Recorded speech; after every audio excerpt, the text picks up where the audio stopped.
Welcome back to the Work-Life Balance Summit, Design a Faith-Filled Life. And I'm so excited today because we have Dana White. Hi. Thank you for having me. And I have to admit, I'm a little selfish in this because I heard an interview with you and I'm like, oh my gosh, I have to have her on the summit because one of my goals this year as an empty nester is to declutter. And there you are. So I was so excited. That is I think so many of us are like, okay, well, at this point, then I'll finally be able to do this. And you're there. So great. It just sounds so easy. It's just a duh thing, it's great. Well, I've had to do that because naturally it's not easy for me at all. So I had to break it down to ways that actually made sense to me. Mm-hmm. Yeah. Exactly. I completely understand. Well, let me tell our audience a little bit about you. You're an author of How to Manage Your Home Without Losing Your Mind, and also Decluttering at the Speed of Life. And I want to share this book right here. This is your newest publication, correct?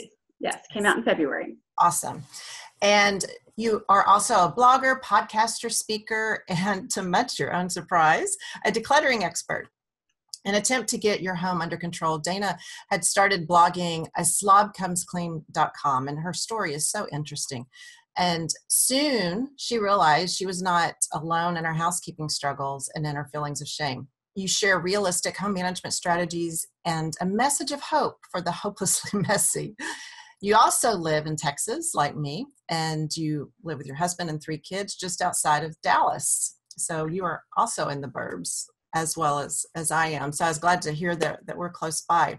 And I also love your humor as you approach this subject, because it's some people can get so intense about it, and you make light of it. It can be a serious matter, but you bring the humor into it. So I do appreciate that for sure. Yeah, if I couldn't laugh, then it's not going to happen. I totally get it. So how do I know you're busy with your book launch and your business. So how do you live more intentionally and achieve work-life balance? Well, so my passion has always been living intentionally. It's, I was passionate about, I went overseas before I got married because I thought, okay, I'm going to do this now so that I don't have any regrets later, and then I worked, and then I had kids, and I did all these things intentionally. And what I found was that works really well, but I was not being intentional about my home. I thought I thought that just being in my house, and once I had kids, when my kids were little, I was a full-time stay-at-home mom. And I thought, well, that's going to be the thing that solves my messiness that I had experienced my entire life. And so I had always been intentional about these things outside my home, but just simply living full-time in my house did not make it naturally neater. In fact, it made it a lot worse. So I kind of busted that myth that, if I only was home more or had more time. And so as far as intentional living in my house, it's really been a matter of me just zooming in and identifying which things have a real impact so that I can focus on those when my focus gets scattered on all the different many things going on in my life. So if I can identify this is what's actually going to make an impact, and if I don't do that, that's what's going to send things into a tailspin, then that helps me, that intentionality of sticking with the very most basics and having identified that. That's what helps me in my home the most. That totally makes sense. And just prioritizing those things and addressing them, because we can get so distracted with so many different things that many things you could do. I mean, that's where I struggle, because I'm like, because I have that type of personality. I am that, oh, that sounds fun. That sounds fun too. Oh, I could do that. Oh, yes, I'm going to do that. And I think, well, sure, I can do all those things. Meanwhile, my actual day-to-day is in total shambles. And so I had to figure out, okay, let me focus on those things and figure out what matters. I was the exact same way this morning. Totally can relate to that. So what is your biggest obstacle? Well, I have a project brain. I did not know this, but we're specifically I talk about cleaning and organizing. That's somehow in this strange twist of fate become my job, which just boggles my mind. But anyway, so one of the things that I did not realize was a big part of the reason why I struggled so much in my home was that I have a project mind. And because I love a good project, and I love the planning phase and the implementation phase and the perfection phase, and I really love the applause at the end, and I love being done, I was applying those strategies that work in other areas of my home, other areas of my life, to my home, and that does not work in my home. My house is not a project. No house is a project. Now, the decorating of it, that's a project, but as far as the day-to-day, keeping things under control, that's not a project. And treating it like a project did more harm than good, because I would clean like a maniac and my house would be absolutely perfect. And then I would think, oh, good, phew, I'm done for a while. And then it would just go back to even worse than it was before. And I didn't understand what was happening between absolutely perfect and total disaster. Why does this continually happen to me again and again? And every time that did happen, I would get more frustrated, and it would make me put off the big project, clean later, because I felt more hopeless. So that is the biggest obstacle. And that's still a struggle. I'm always taking on projects, because people who have a project brain are the people that other people call when a project needs to be done. Hey, we need such and such event organized. We need somebody to, put together this production at church, this big Easter thing or whatever's going on. And I'm the person that they call because that's my strength. And so some people think, oh, Dana's so organized. Well, I'm super organized in that stuff. And I used to fear that any of those people would see what my house looked like, so I just never let them come in. But that was, that's a problem.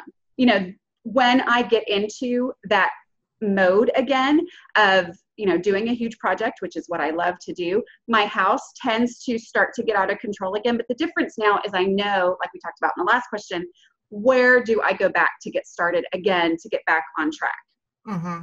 That makes sense. I love what you say about the project mind or project brain. We have a lot in common. Well, and the world needs project people. Mm-hmm. We just do. And not that somebody who's great at organizing that stuff can't also be good at keeping their house under control. But I know a lot of people whose homes I would look at and think, I want to be just like theirs. But they're the same people who will say no to projects because they think, well, how would I keep all my day-to-day stuff under control if I did that, where it never even occurs to me to think about my day-to-day stuff in the middle of a fun and exciting project that's been presented to me. So the world needs both types of people. And, God made me this way. He gave me this brain for a reason, but I do want to be able to also have a home that I'm willing to let people come inside. Yeah. Oh my gosh. Yeah. That's eye-opening right there. If you can realize which one that you are and accept it. Right. And work with it. Mm-hmm. So a big part of my own change has been realizing my brain works differently. That's why traditional organizing advice, when I would read it, would make me feel like I was reading a foreign language. And I was lost on page 3. And I thought, okay, your before picture is like my dream after picture. And I don't even think that you have an idea where I'm starting. And so when I had that mentality of this is hopeless for me, once I realized, oh, my brain works differently than their brains, it's not that I said, oh, well, what can I do? I just said, okay, well, I don't have to feel like a failure because traditional organizing advice doesn't seem to work for me. Instead, I need to figure out what does work for me. Mm-hmm. So true. Oh, wow. And I think that's going to be a light bulb for a lot of people watching too. It was for me, for sure. So, we actually, when we're doing career coaching, we work with something similar with different tools that figure out how your brain works. Because if you're in a job, same thing, if you're in a job that you're not happy in, your life is going to be kind of out of whack. And especially if you're project oriented and you're doing something very analytical day after day after day after day, it might start to build up and get frustrating for you. Right. So tell me, how you share so much information in your books. So Explain how your expertise can contribute to work-life balance.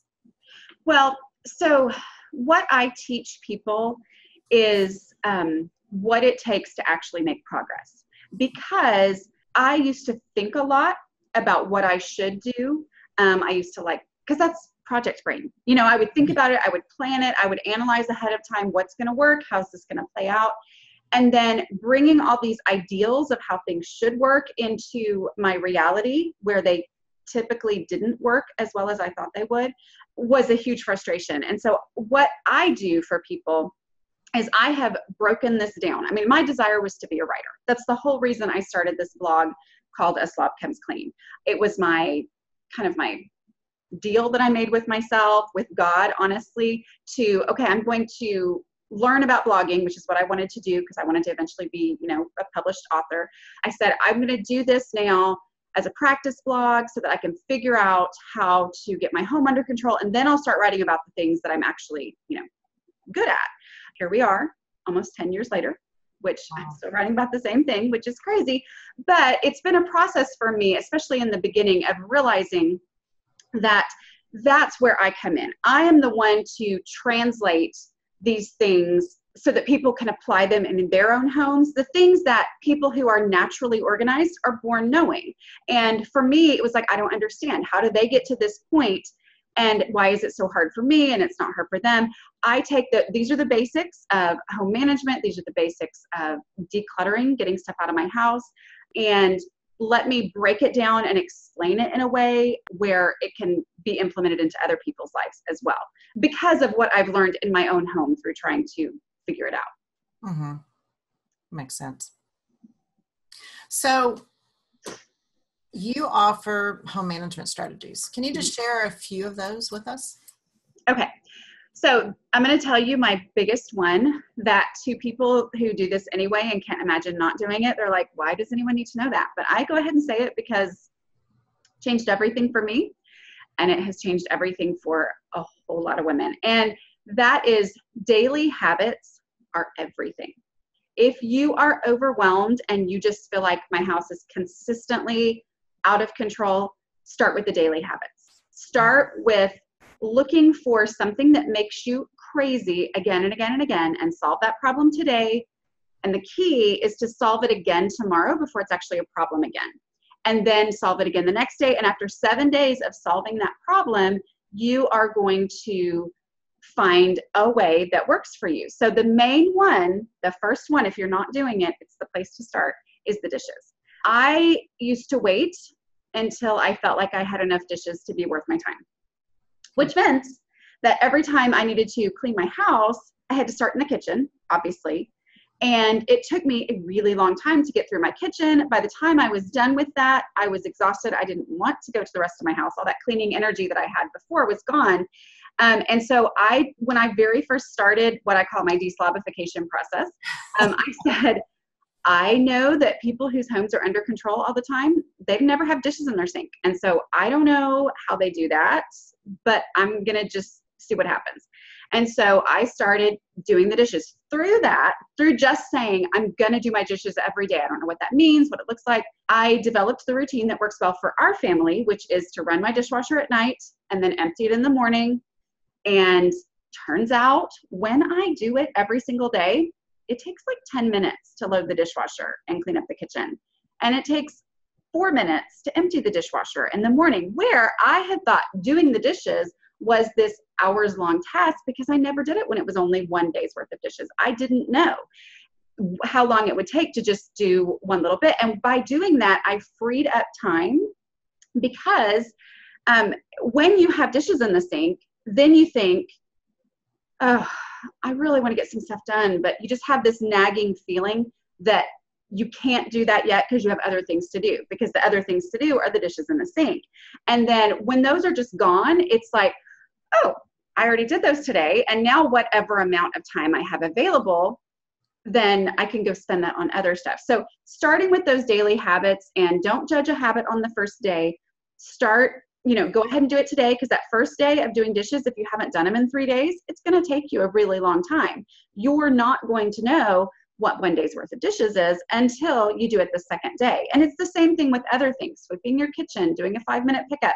You cannot judge the effect on the first day or how long it's going to take you on the first day. So it's key to go ahead and implement those habits 7 days in a row. Mm-hmm. I had you in my mind this weekend when I was cleaning the kitchen. Mm-hmm. And I heard you once on an interview talk about basically if you start working in the area that's going to have the most impact, which you talked a little bit about.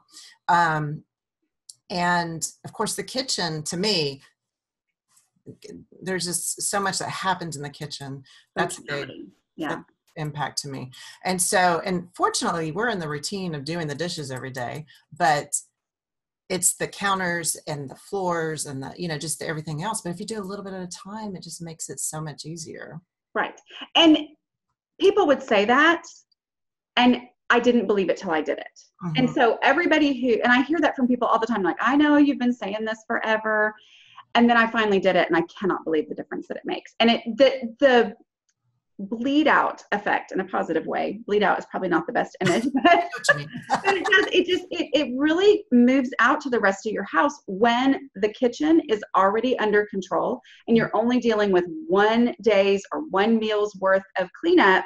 Then it's amazing how much more motivated I am to move on to the rest of my house and how much more likely that's actually going to happen. Mm-hmm.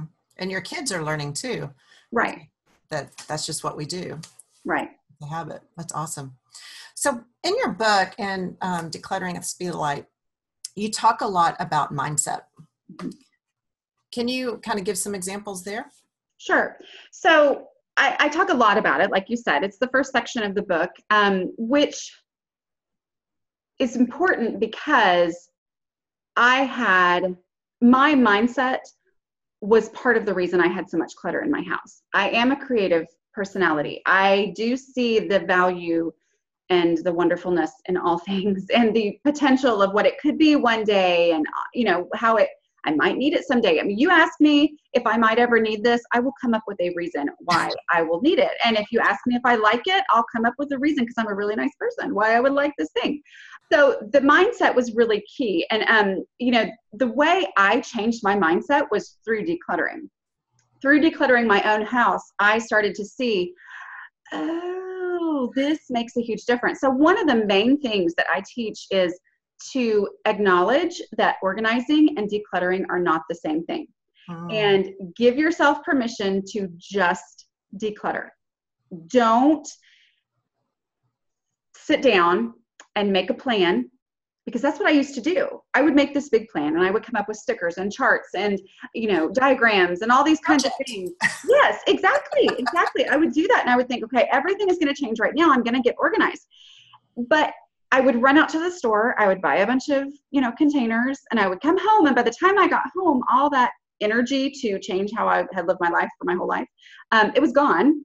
And I dropped the bag of containers by the back door and they just turned into more clutter. So I decided, I was like, okay, I need to get organized, but for right now, I'm just going to declutter because I'm just that overwhelmed. That was me in the beginning. And so I just started decluttering. I started getting stuff out of my house that I didn't need. And this crazy thing happened. My house was more organized just by decluttering and getting stuff out. And I realized the impact of just getting stuff out and how a space that only has in it what I actually use and need, it feels more organized, it functions more organized, it looks more organized. And that was my whole goal anyway. And so I saw the value and the beauty in giving myself permission to just declutter. And when I give myself that permission, I can just go ahead and get started. There's nothing to do first. It's just a matter of getting in there and starting. And that right there is key, because getting started is the hardest part. Mm-hmm. It really is. And what is your recommendation about where to start? Well, I am a big fan of the visibility rule, which I made up. But it's a good rule. It's a rule that I had to come up with, because I've been told, even people who don't struggle with clutter the way that I do, that they tend to do this too, which is you kind of get this itch to declutter. You have too much stuff and you think, I'm going to go work on that junk drawer, or I'm going to work in the linen closet or the closet, in the back of the master bedroom or whatever. Some space that when I think disorganized, that's the space I think about. And so I think I'm going to go work on that space, except that when I'm done with that space, I look at it, it looks so much better. I close the door or the drawer or the cabinet. And then I look around my house and my house doesn't look any better. And so I could work for an hour or 2 hours on that space.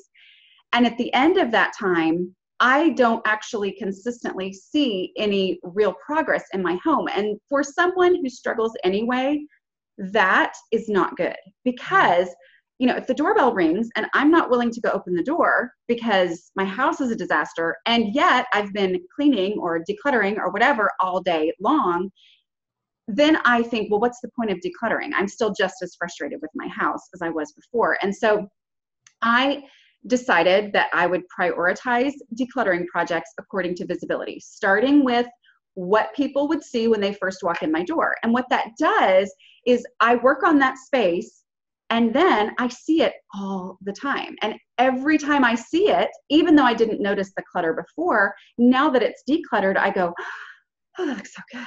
And it inspires me to keep decluttering. So it increases my decluttering energy instead of completely zapping it away, like what happened when I decluttered a space that I never ended up seeing or using. And it also improves how our family functions, because that's a space that's out in the open, and it's easier to live in a house without as much stuff to step on or bump into or whatever. Yeah. And that to me was just a aha moment when you said that, because when I first heard you say that, because it was, it's frustrating when you may work an hour or so and you leave the room and then you see all this clutter outside where you're coming out from into your living area and space. And just to and the goal is to get to those outer spaces. It is, but start with the visible spaces. If you don't have a lot of clutter in visible spaces, then you get to go super fast through those visible spaces. You go to the next level. Well, exactly. You get to just do a little bit there and move on to the next visible space, and you'll make it to those outer ones. And I talk a lot about that in the book, kind of how that plays out and how it actually works to get to those outer edges of your house. It doesn't mean you're never going to get there. It just means that you're going to actually maintain the decluttering progress that you make while you're moving out to get to the outer edges of your house. Because that's a huge problem too, is I declutter and then I turn around, I look back, and it's back to a total disaster. So this solves that problem too.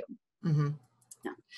Well, you've been so generous with your time today, but you're also offering a free gift, the 5 steps to working through any mess. Tell us about that. Well, in my book, I have Decluttering at the Speed of Life. So the title, Decluttering at the Speed of Life, the point of it is real life happens, and I don't live in an ideal world. And so my strategies have to be able to work even in the face of distractions. So, whether I have 5 minutes that I can spend on my house, or whether I have 2 hours or 5 days, or I think, okay, my kids are gone off to college now, I can work on my, whatever amount of time I have, I made these steps to only make progress, never a bigger mess, to always be reducing the size of the mess, and not ever letting myself get into a position where life happens, I step away, and it's worse than it was before, or it's outside the space. The mess is outside the space I was decluttering in the first place. So these 5 steps are the way that I do that. So I have a printable. I go through them in the book. Obviously I explain them in detail. I apply them to all the different areas of your home. But the printable itself gives you those 5 steps so that you can actually have that right there with you while you're decluttering, and you can, just be reminded, because that's the problem. I am so easily distractible. And I also get in the middle of something and think, oh, this will be a great thing to do. And having it printed right there reminds me, nope, I'm still on step number 2, which is easy stuff, and I'm going to focus on that. Wow. So be able to have that focus and direction. That'll be great. Yeah. Well, fabulous. What I'll do is it should be at the bottom of the video, and you can just download it there. I encourage you to take a look at her site and also follow. You do some great Facebook Live videos. Thank you. So I encourage everyone to follow you on Facebook as well. We have a lot of fun. Yeah. It's been so much fun finding so many kindred spirits in the world, especially over a subject that I really, truly thought I was the only person who struggled. And so it's been a lot of fun just finding so many people that make me laugh. I'm thankful that you have found one of your gifts and that you're sharing it with people. That's awesome. And I know that you're enjoying doing it. You can tell. That's great. Well, again, I encourage you to download Dana's information at the bottom, just below the video. And also I encourage you to purchase her book. You can find Dana K. White is how you search for you on Amazon or Barnes & Noble or. Dana, you know who Dana White is, right? Do you know? No, but I figured there was another Dana White. He's the guy who is it's a man, and he is the Ultimate Fighting Championship guy. Okay. So like DanaWhite.com goes to that. Yeah. Dana K. White. Yes, Dana K. White. Very important. Yeah. Well, I appreciate your time today. I'm so excited that you were here. Thanks for having me. I look forward to continuing following you on Facebook. Thanks. It was fun. And there's my dog. Sorry. Bye.